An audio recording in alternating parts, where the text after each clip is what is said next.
তো hello everyone, সকালে ঘুম থেকে উঠে দেখি আমার শ্বশুর এতগুলা মাছ নিয়ে এসেছে। এটা হচ্ছে মলা মাছ। তো আপনারা কি বলেন? আমাদের ভাষায় তো আমরা মলা মাছ বলি। কেটে ধুয়ে দিবে আর আমি হচ্ছে রান্না করব।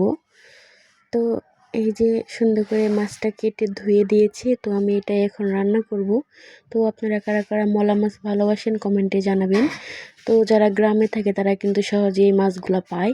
তো আমি এখনই করে নিচ্ছি। এখানে পেঁয়াজ, মরিচ, জিরা, হলুদ, মরিচ, লবণ ইত্যাদি দিয়ে মাখিয়ে তারপরে দিয়ে দেব। আর যখন বলক উঠবে তখন এখানে তেল দিয়ে দেব।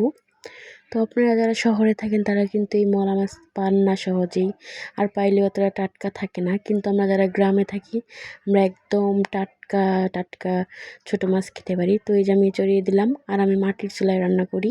তো এই যে বলক ওঠার পরে এখানে আমি তেল দিয়ে দিব। তো এইভাবে রান্না করলে আমার কাছে মনে হয় অনেক মজা লাগে। তো এই যে এখন হওয়ার পালা, তো প্রায় এটা হইতে বেশি দেরি লাগে না, খুব ছটপট একটি রান্না। তো এই যে আমি রান্না করছি, কালারটা কেমন লাগছে কমেন্টে জানাবেন।